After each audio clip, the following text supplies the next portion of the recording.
Today our lesson is lesson 1.1, the self from the various philosophical perspectives.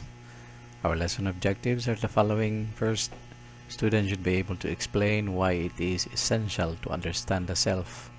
Second, students should be able to describe and discuss the different notions of the self from the different points of view of the various philosophers across time and space.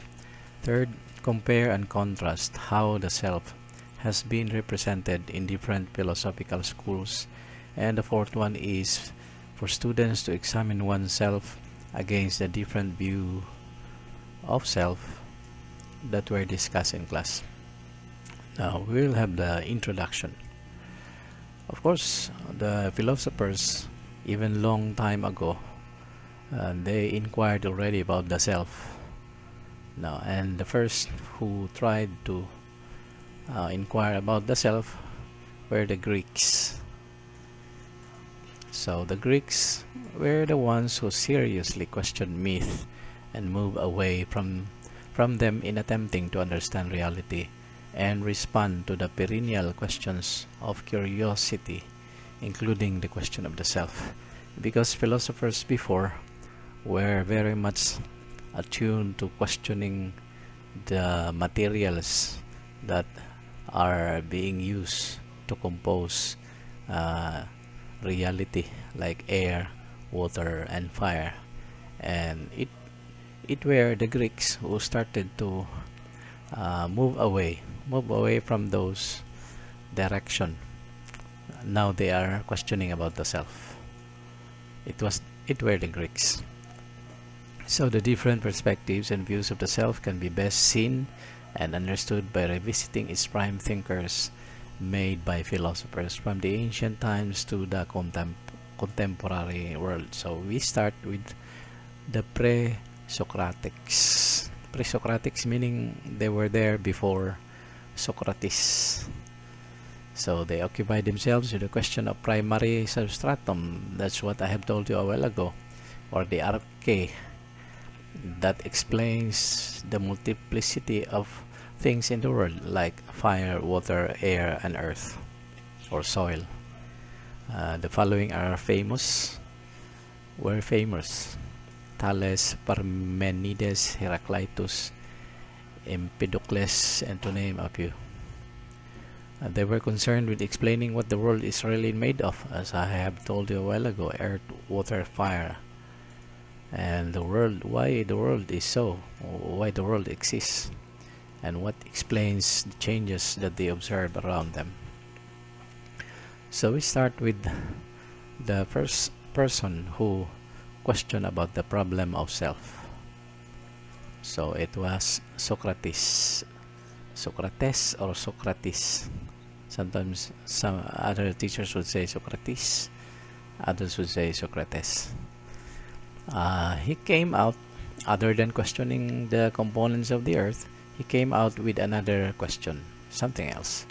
He was more concerned with another subject, and that is the problem of self. He was the first one who questioned about the problem of self. So the first philosopher who ever engaged in a systematic questioning about the self, he was the first one. So for him, the real task of a philosopher is to know oneself, knowing oneself.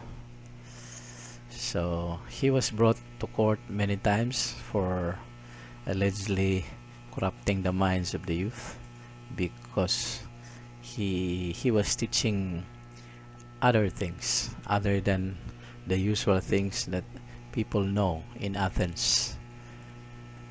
Roam around Athens, engaging men and young and old to question their presuppositions, particularly about who they are. So Socrates is, or was famous about his quote, "The unexamined life is not worth living." Because if you will not examine your life, you do not know yourself, how could you manage to live a life worth living? How could you manage to develop yourself if you do not know yourself? And the way to develop ourselves How to examine, to know ourselves is to examine it. Most men were really not fully aware of who they were and the virtues that they were supposed to attain in order to preserve their souls for the afterlife. So for Socrates, the worst that can happen to anyone is to live without, to live but die inside, because you are not aware of yourself. You do not know how to manage yourself, your weaknesses and your strength. So for his idea of self is that every human person is dualistic. It is composed of body and soul. So the body is imperfect and impermanent, and then the soul is perfect and permanent. Of course, during his time, there was no ideas yet about heaven and hell. We have Plato, a student of Socrates. His idea of self is that man is a dual nature of body and soul. So the same with Socrates. The component of every person is body and soul, dualistic. So Plato's idea of the self is also dualistic. But he added the three components of the soul: the rational soul, spirited soul, and the appetitive soul. Rational soul for him is the mind. It is forced by reason and intellect, and it has to govern the affairs of the human person. It is the mind that actually controls everything in you except mga instinct, because you can decide, unless if it is instinct, like you immediately avoid having your hand burned when you touch something that is very hot. That is instinctive. But the rest of the activities of the human body is controlled by the rational soul. Most probably this is the mind, but he was not talking about the mind.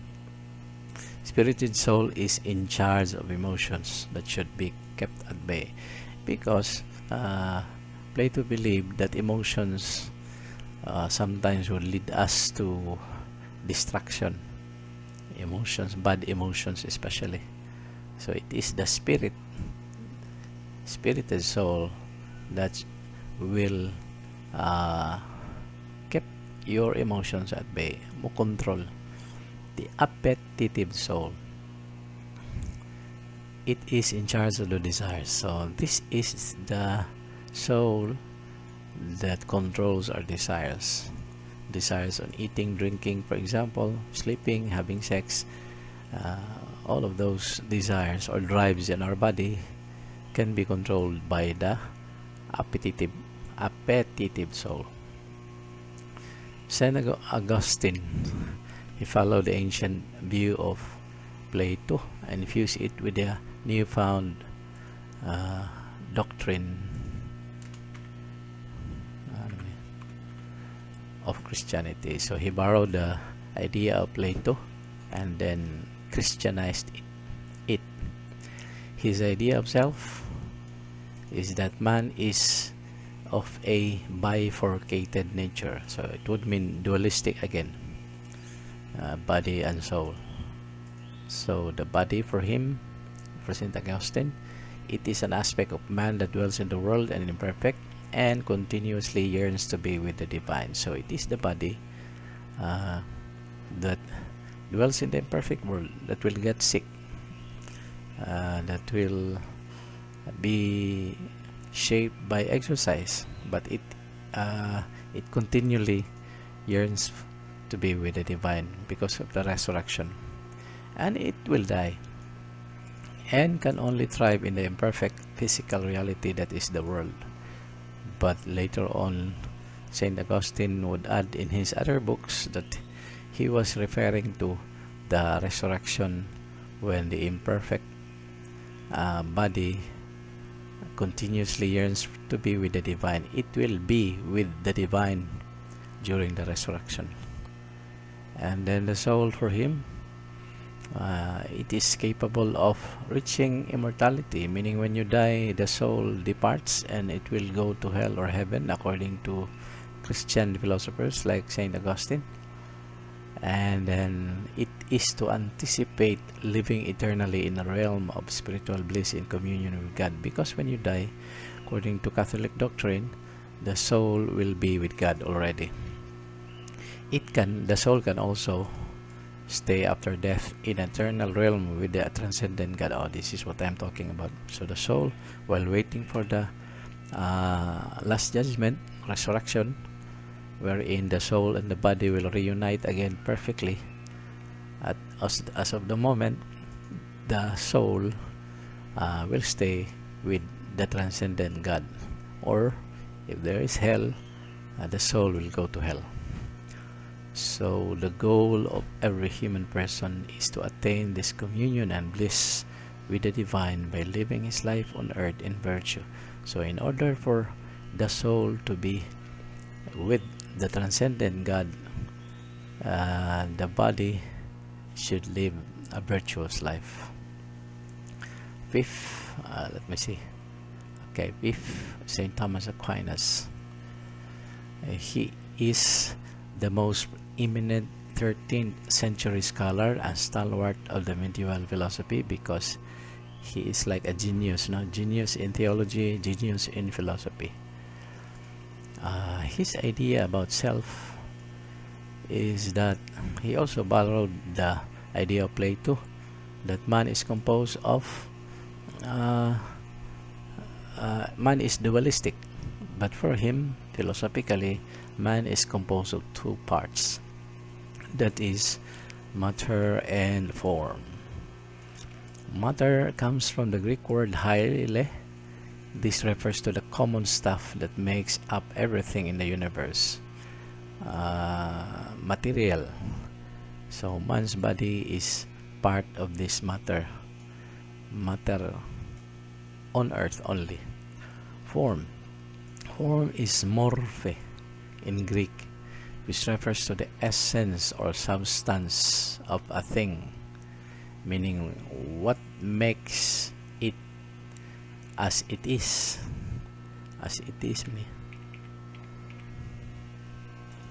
Like what makes a person is your soul, for him, and your body is the hyle.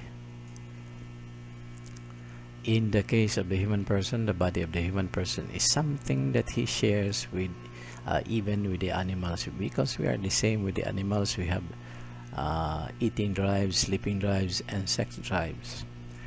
And the cells in man's body are more or less akin to the cells of any other living being, because cells, matter, elements, diba, ang elements cannot be destroyed, wala pwede pon mapunan. So we use the same elements used by the ancient animals, ancient persons, and ancient beings in the past. Kani ato ang mga components, elements sa ato ang body are used already by ancient animals, ancient people. However, what makes a human person and not a dog or a tiger is his soul.